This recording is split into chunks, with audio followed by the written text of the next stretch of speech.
Pro kabaddi league 11వ సీజన్లో Haryana Steelers మరోసారి తమ అద్భుత ప్రదర్శనతో పట్నా పైరేట్స్పై 37-32 స్కోరు తేడాతో విజయం సాధించారు.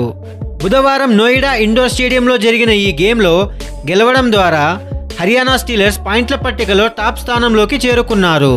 వరుసగా 4 విజయాలతో ముందుకు సాగిన హర్యానా స్టీలర్స్ జట్టు మొత్తం బలంగా ఆడింది.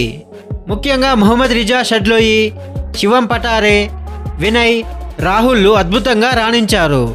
మ్యాచ్ ప్రారంభంలోనే హర్యానా స్టీలర్స్ వేగంగా స్కోరు చేశారు. వినయ్ 2 పాయింట్ల రైడ్తో జట్టుకు ఆధిక్యం అందించాడు.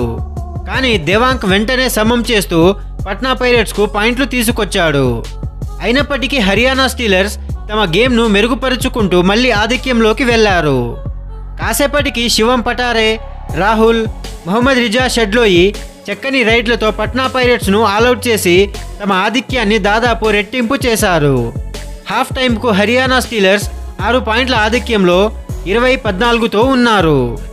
సెకండ్ హాఫ్ మొదలయ్యాక ఇరు జట్లు పోటాపోటీగా ఆడిన పట్నా పైరేట్స్ మరలా వెనక్కి తగ్గకుండా ప్రయత్నించారు. దేవాంక్ 2 పాయింట్ల రైడ్తో వ్యత్యాసాన్ని తగ్గించి జట్టును బలపరిచాడు. అయితే హర్యానా స్టీలర్స్ అయాన్పై సూపర్ ట్యాకిల్తో 5 పాయింట్ల ఆధిక్యాన్ని మళ్లీ పొందారు.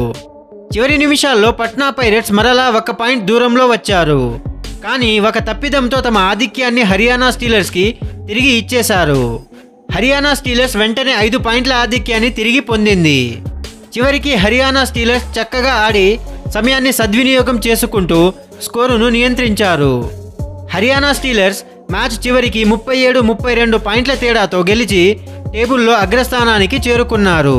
సో ఫ్రెండ్స్, హర్యానా స్టీలర్స్ జట్టు యొక్క ప్రదర్శన గురించి మీరేమనుకుంటున్నారో మీ అభిప్రాయాలను కమెంట్ సెక్షన్లో చెప్పండి. మీకు కనుక ఈ వీడియో నచ్చినట్లయితే లైక్ చేయండి, షేర్ చేయండి. ఇలాంటి మరెన్నో కబడ్డీ వీడియోస్ కోసం, స్పోర్ట్స్ అప్డేట్స్ కోసం మన ఛానల్ను సబ్స్క్రైబ్ చేయండి. Thank you for watching.